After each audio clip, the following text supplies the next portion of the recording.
सकारात्मक सोच को आओ सारे भारत में फैलाए। जय हिंद।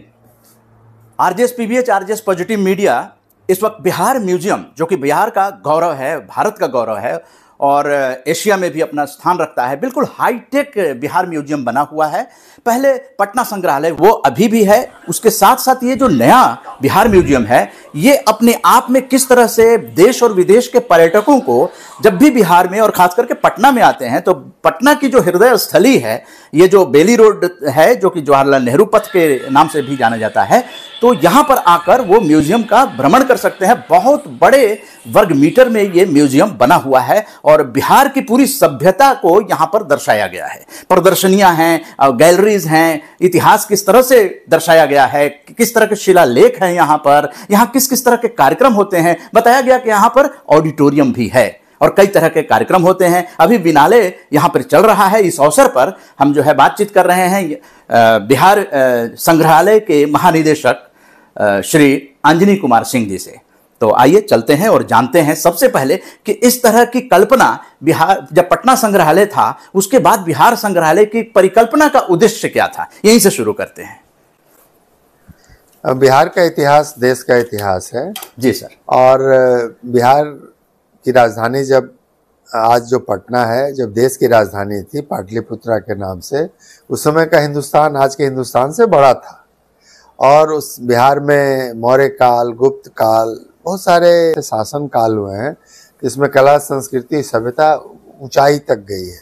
यहाँ नालंदा विश्वविद्यालय रहा है, विक्रमशिला, यहाँ पर आर्यभट्ट, चंद्रगुप्त, चाणक्य जैसी विभूतियाँ हुई हैं। तो इन सब का जो इतना बड़ा हमारा इतिहास है, उसी को दिखाने के लिए एक नए संग्रहालय की आवश्यकता थी। हम लोगों के पास पटना संग्रहालय था, बहुत खूबसूरत भवन में हमारी कलाकृतियाँ थीं, लेकिन ऐसा पाया गया कि जितनी कलाकृति हमारे पास है उसको प्रदर्शित करने के लिए, दुनिया को दिखाने के लिए एक नए आधुनिक संग्रहालय की आवश्यकता है। इसलिए बिहार संग्रहालय की कल्पना हुई और इसका निर्माण हुआ। और इसको था कि अगर हम अपने इतिहास, धरोहर, संस्कृति को इतना महत्व देते हैं तो ये बिल्कुल पटना के बीच में होना चाहिए। इसलिए इसका निर्माण पटना के बिल्कुल बीच में बहुत केंद्रीय स्थल पर किया गया। तो यहाँ पर किस किस तरह के मुख्य आकर्षण हैं, क्योंकि जब पर्यटक आते हैं तो वो बिहार के इतिहास को खास करके देखना चाहते हैं, तो यहाँ पर क्या क्या ऐसा चीजें हैं? ये मूल रूप से ये इतिहास का संग्रहालय है। सरकार ने ऐसा निर्णय लिया कि सभ्यता की शुरुआत से लेके 1760 तक के जो कलाकृतियां हैं, का जो इतिहास है, उसको नए संग्रहालय, बिहार संग्रहालय में दिखाया जाए और उसके बाद के इतिहास को पटना संग्रहालय में दिखाया जाए। तो मौलिक रूप से ये इतिहास का संग्रहालय है। लेकिन जब आप आज आधुनिक संग्रहालय बनाते हैं तो आपको लोगों के विभिन्न तरह के डिमांड्स का भी ख्याल रखना पड़ता है। जैसे बच्चे हैं तो उनकी सुविधा के लिए आपको एक अच्छा चिल्ड्रन सेक्शन चाहिए। अगर बिहार के कलाकार हैं, लोक कलाकार हैं, उनकी कलाकृति दिखाना चाहते हैं तो फोक आर्ट के लिए भी आपको गैलरी चाहिए। आप बिहार का डायस्पोरा बहुत मजबूत है। बिहार के लोग पूरी दुनिया में गए, नए देशों का निर्माण किया, मॉरिशस गए, फिजी गए, सूरीनाम गए, गुआना गए, दक्षिण अफ्रीका गए, कितने देशों में गए। तो फिर कैसे बिहार के लोग गए, कैसे लोक संस्कृति यहाँ से वहाँ गई और किस रूप में आज वहाँ पर उन लोगों ने संभाला है इसको, और कैसे उन्होंने वहाँ के जीवन में अपना महत्व बनाया है। आर्थिक देखिए, चाहे राजनीतिक देखिए, यहाँ के बहुत सारे लोग जो बिहार संतति के गए, जो बैकग्राउंड के गए, डायस्पोरा के लोग गए, वहाँ प्रधानमंत्री बने, राष्ट्रपति बने, तो इनकी भी एक गैलरी है। तो यहाँ पर 5-6 अलग अलग तरह की गैलरी बनाई गई है। डायस्पोरा की गैलरी, फोक आर्ट की गैलरी, कंटेम्प्रेरी आर्ट की गैलरी, लेकिन 4-5 जो बड़ी गैलरियां हैं वो इतिहास से संबंधित हैं।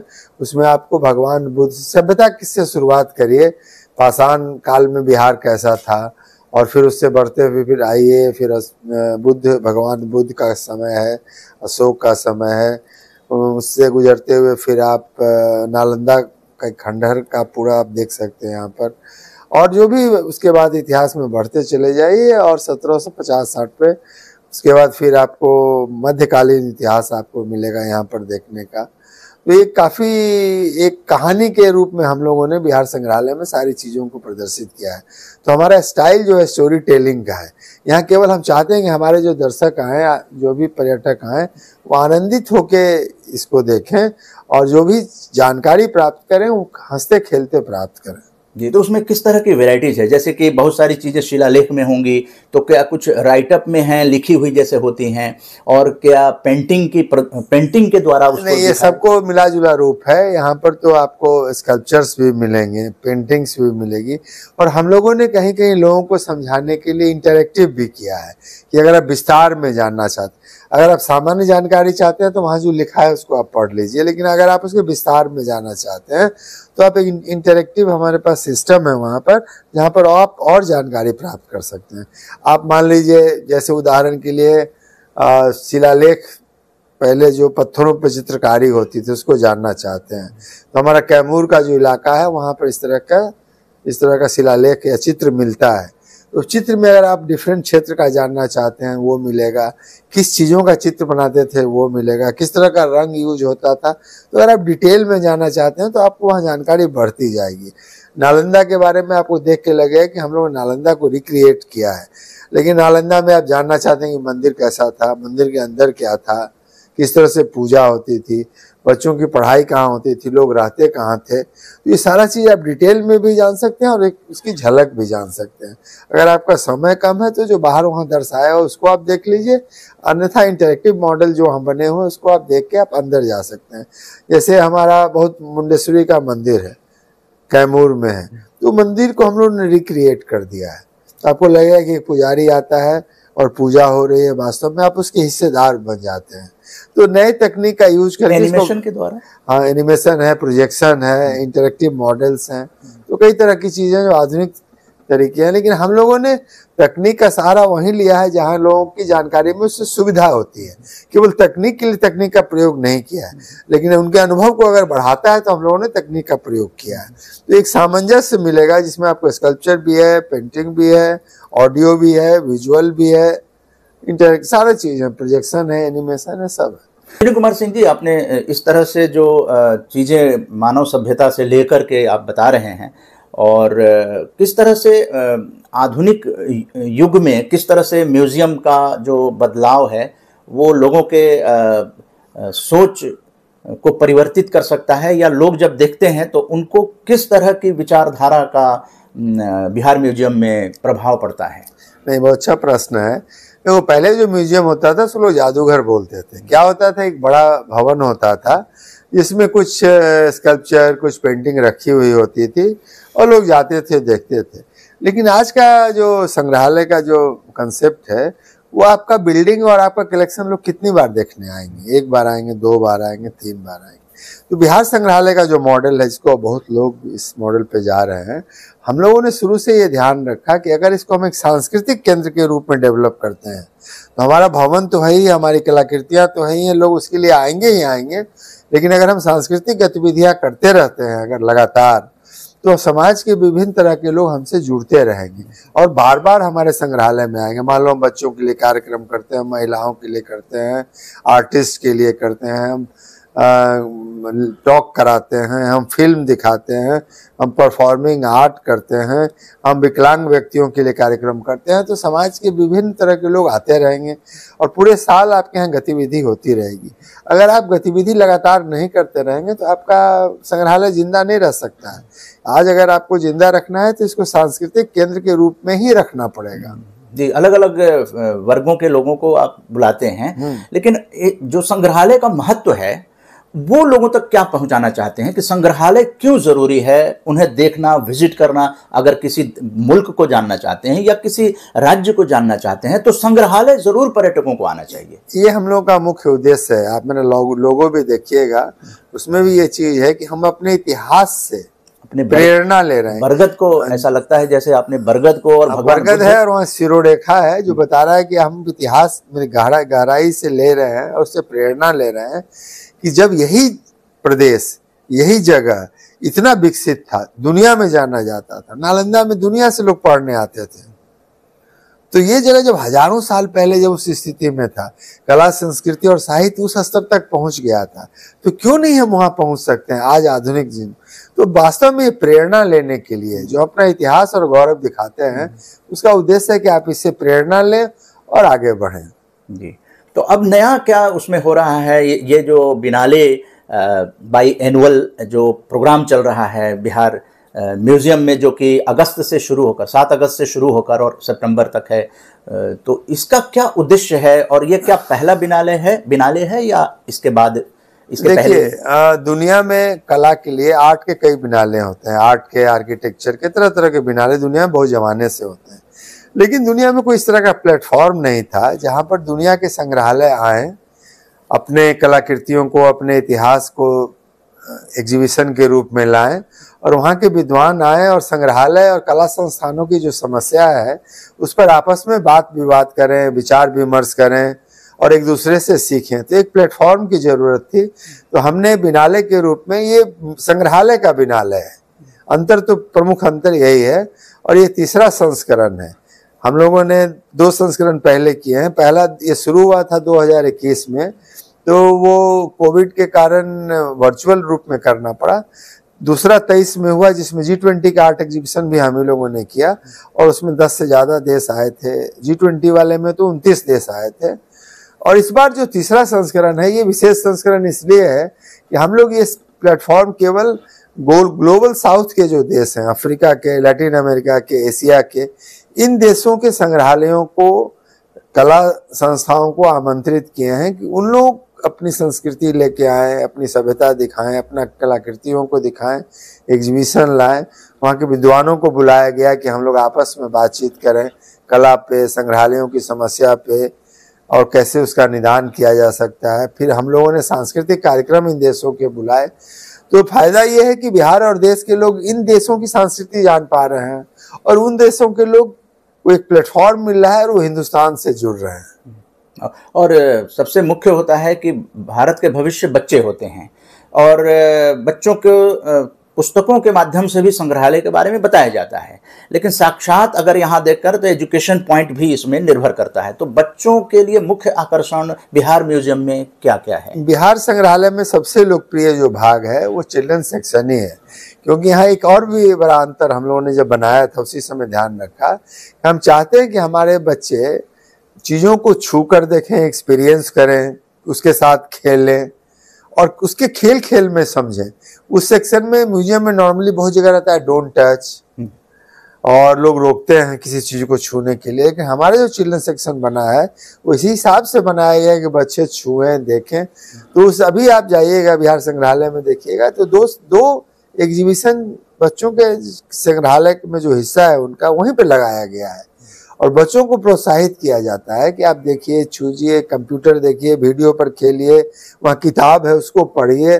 तो ये बच्चे उसको बहुत आनंदित होकर करते हैं और जिस तरह से वो चाहते हैं उस तरह से वो संग्रहालय देख पाते हैं और ये सेक्शन हम लोग का बहुत पॉपुलर है। तो स्कल्पचर के माध्यम से है वो या किस तरह का? नहीं, कई चीज है, वो टेक्टाइल भी, आप छू के भी, मान लो नालंदा का खंडहर में खुदाई कैसे हुआ, तो पूरी नालंदा के खंडहर को आप छू के देख सकते हैं, वहाँ क्या मिला उसको आप छू सकते हैं। उस चीज को बड़ा करके देखना चाहते हैं तो मैग्नीफाइंग ग्लास से उसे बड़ा करके देख सकते हैं।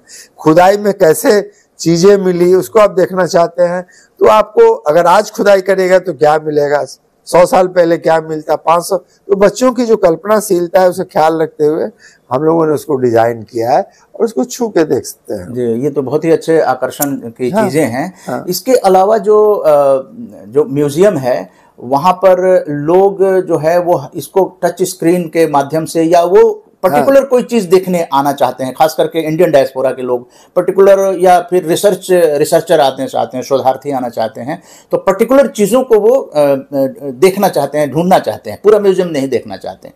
तो क्या टच स्क्रीन के माध्यम से भी कुछ ऐसा? नहीं, बहुत बड़ा है। जैसे डायस्पोरा गैलरी में अगर आप जाइएगा तो डायस्पोरा के देशों में जो त्यौहार हो रहे हैं, एक है जहाँ टच स्क्रीन से आप वही देख सकते हैं, दूसरी जगह है कि जहाँ गीत, डायस्पोरा के देशों में क्या गीत गाए जाते हैं, क्या रिचुअल हैं, उसको आप देखना चाहते हैं उसे। तीसरा जो मैंने टच स्क्रीन है, वहाँ डांसेस किस किस तरह के होते हैं उसको देखना चाहिए। फिर वहाँ पर एक फिल्म दिखाई जाती है जिसमें कैसे लोग गए, क्या क्या हुआ, इसके बारे में जानकारी मिलेगी। तो हम लोग इस तरह से दिए हैं। दूसरा, इसमें एक और टेक्नोलॉजी यूज की गई है कि डायरेक्शनल साउंड है। मतलब जब आप उसका गाना सुन रहे हैं तो बाकी लोग प्रभावित नहीं हो रहे हैं। जो आदमी उस स्क्रीन के सामने खड़ा हुआ है उसको ऊपर से केवल सुनाई पड़ेगा, बाकी लोग प्रभावित भी नहीं हो रहे हैं। तो एक साथ 5-7 लोग एक साथ आनंद लेते हैं। तो जो आधुनिक टेक्नोलॉजी है उसका उपयोग किया गया है और टच स्क्रीन के माध्यम से लोग बहुत डेप्थ में जाते हैं और लोग इसका उपयोग करते हैं। जी जी। आपका ऑडिटोरियम भी हाईटेक बता रहे हैं, तो क्या उसमें किस तरह की? नहीं, ये बिल्कुल बना हुआ है, बहुत आधुनिक तरीके से बना हुआ है। इसका उपयोग हम लोग ओरिएंटेशन फिल्म, जो लोग म्यूजियम देखने आते हैं तो उनको हम लोग फिल्म दिखाते हैं 15 मिनट का, कि आप म्यूजियम के बारे में पहले जान जाइए कि इसके अंदर क्या है। डेली टाइमिंग है क्या? हाँ, 3 या 4 बार दिखाई जाती है। उसके बाद फिर उसी ऑडिटोरियम का उपयोग शाम में हम लोग सांस्कृतिक कार्यक्रम के लिए करते हैं।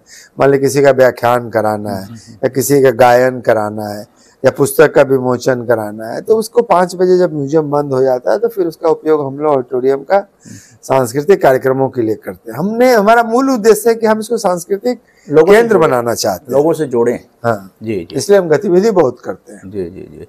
कुछ ऐसी बातें हैं जो आरजेएस पॉजिटिव मीडिया पूछ नहीं पाई आपसे, वो हमारे इंडियन डायस्पोरा के भी लोग हैं जुड़े हुए, और अलग अलग राज्यों के लोग, अलग अलग देशों के लोग, तो उनको क्या बताना चाहेंगे और आगे की क्या योजना है कि आप जैसे रामायण सेंटर मॉरिशस का जो है, वहाँ की संस्कृति और उसको लेकर आप लोग किस तरह से आगे बढ़ रहे हैं? नहीं, 2 चीज है। एक तो अभी इस पर बताऊं कि अभी बिनाले में 3रे संस्करण में एक बहुत खूबसूरत एग्जीबिशन राम पर ही आया है कि दुनिया के विभिन्न देशों में राम का क्या स्वरूप है। इस पे स्कल्पचर भी है, पेंटिंग्स भी है, बहुत अच्छा एग्जीबिशन लगा हुआ है। वो लोग लेकर आए हैं अभी, ये ICCR के थ्रू आया है, जो अपना Indian council of cultural relation है दिल्ली में। हाँ। उसने ये एग्जीबिशन लगाया, काफी खूबसूरत एग्जीबिशन है, पूरा आप जान पाइएगा इनके बारे में। डायस्पोरा हम लोग के विशेष महत्व का चीज है, क्योंकि हम लोग एक डायस्पोरा पे गैलरी बनाई है। तो हम लोग क्या चाहते हैं कि हम डायस्पोरा के लिए एक रेफरेंस सेंटर बने। डायस्पोरा के बारे में जो जानकारी है वो कहानियों के माध्यम से, उपन्यासों के माध्यम से, एनेक्डोटल फॉर्म में बहुत है, काफी लिटरेचर अवेलेबल है, लेकिन एक्चुअल डेटा अगर खोजने लगेगा तो बहुत दिक्कत है।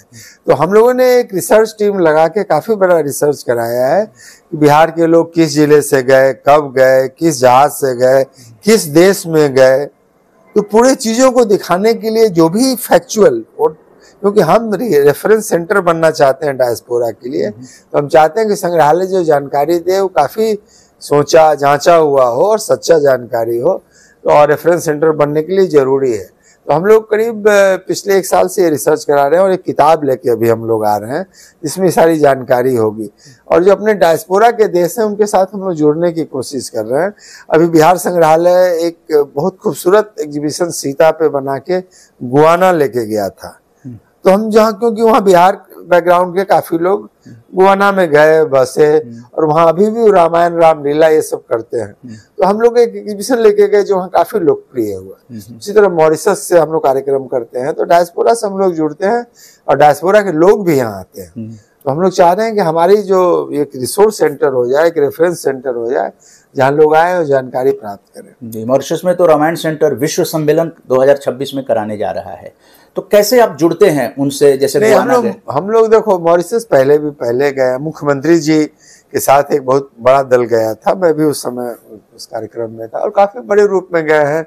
वहां पर जो एक कल्चर का जो सेंटर खुला था उसमें वो लोग सहयोग चाहते थे, तो हम लोगों ने यहाँ का जो पटना का आर्ट कॉलेज के प्रिंसिपल को हमने भेजा था, फिर मिथिला पेंटिंग के लोगों को भेजा। वो काफी लोग आते जाते रहते हैं मॉरिशस से। पिछला भी G20 का एग्जीबिशन किया था हमने, उसमें मॉरिशस के आर्टिस्ट को बुलाए थे। इनफैक्ट इस बार भी हम लोग डायस्पोरा के आर्टिस्ट को, जो बिहार ओरिजिन के डायस्पोरा में के देशों में रहते हैं, विभिन्न देशों में वहाँ कला का काम करते हैं, उन कलाकारों के हम एक एग्जीबिशन लगाने जा रहे हैं अक्टूबर में। अच्छा, तो हम लोग इससे जुड़े हुए हैं और जब जब आवश्यकता होती है हम लोग करते हैं। जी जी जी जी जी।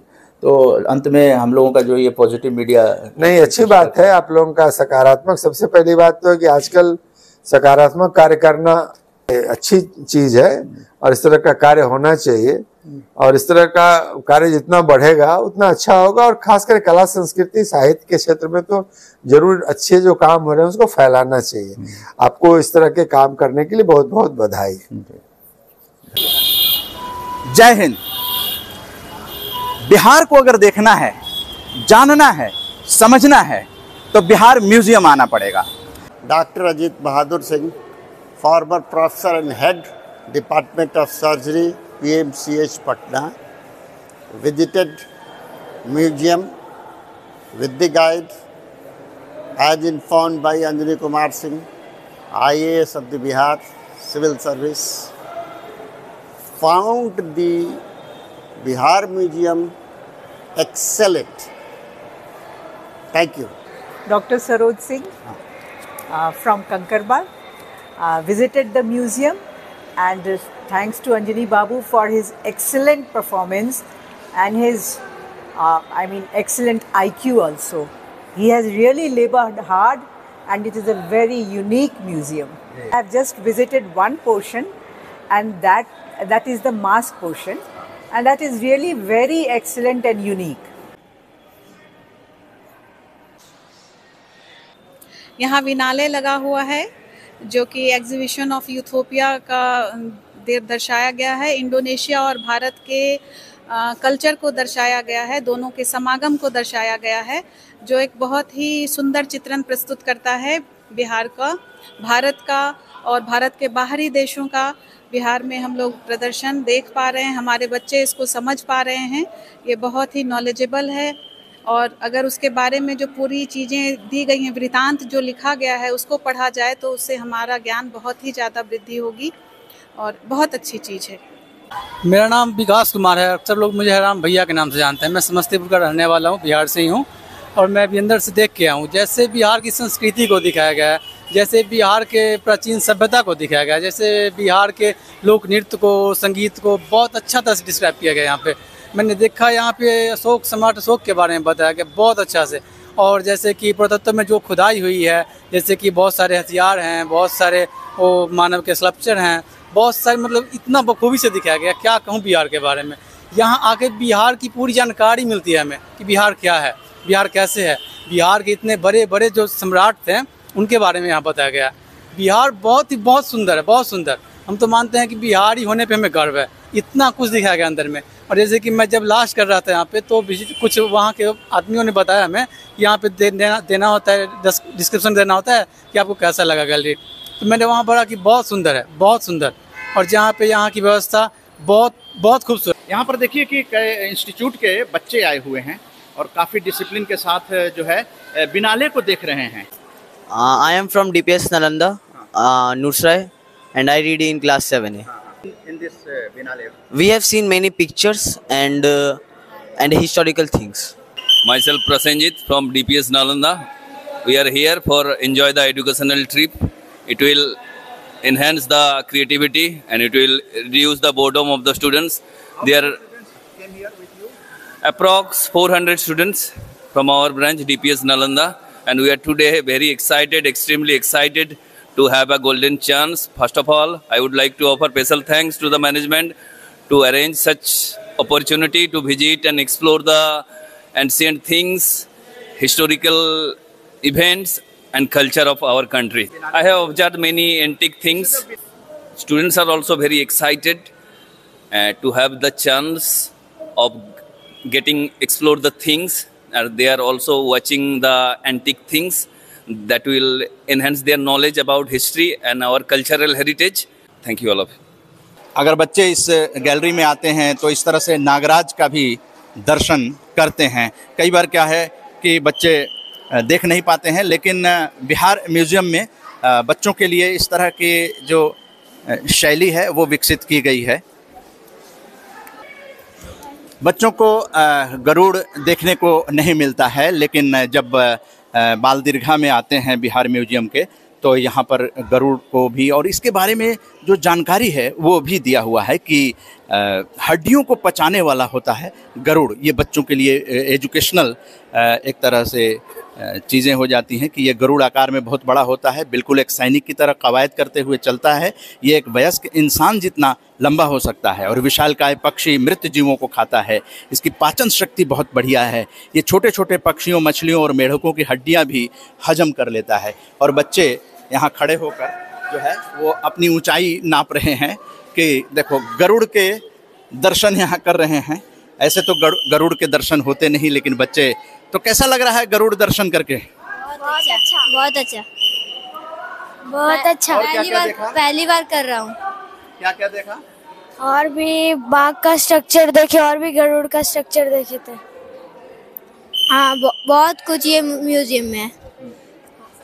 तो ये देखिए यहाँ जो है पूरा सीन दिखाई दे रहा है और जो बच्चियाँ हैं वो भी काफ़ी उत्सुक हैं इस तरह की चीज़ों को देखने के लिए। आप ऊपर देखें तो इस तरह से जो है पक्षियों जो उड़ते हुए ये पक्षी हैं वो देखने का आनंद कुछ और ही होता है। और यहाँ पर कुछ बुकलेट्स भी हैं जैसे सारस के बारे में, पहाड़ी बुलाल चश्म की जानकारी दी गई है, दोगरा की जानकारी दी गई है, कृष्ण पक्ष चील उसके बारे में इसमें लिखा हुआ भी है कि इस सब आकर्षक पक्षी को देखकर ऐसा लगता है जैसे इसने सफ़ेद रंग के कपड़ों के ऊपर सलेटी काले रंग का कोट पहन लिया है। तो ये सब नीलसर है, भीमराज भुजंग है, किस किस तरह के पक्षी होते हैं वो देखने का आनंद ही कुछ और होता है। और यहाँ बच्चे जो है अपनी यादों को समेट लेना चाहते हैं और फ़ोटो भी अपने ग्रुप के साथ यहाँ पर एल्बम बना रहे हैं।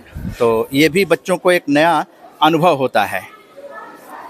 तो आरजेएस पॉजिटिव मीडिया जो है इन चीज़ों को दिखाने की पूरी कोशिश कर रहा है कि अगर बिहार म्यूजियम में आप आते हैं तो यहाँ देखिए इस तरह के स्कल्पचर जो हैं वो बनाए गए हैं, जिसमें देखिए बच्चे यहाँ बैठकर घोंसला टाइप का है, वहाँ बच्चे अपना सेल्फी भी यूज कर रहे हैं। और बच्चे काफ़ी उत्सुकता से इन चीज़ों को देख रहे हैं, प्राकृतिक वातावरण का अनुभव भी कर रहे हैं। तो आरजेएस पॉजिटिव मीडिया बच्चों की इन क्यूरियोसिटी को लोगों तक पहुंचाने की कोशिश कर रही है।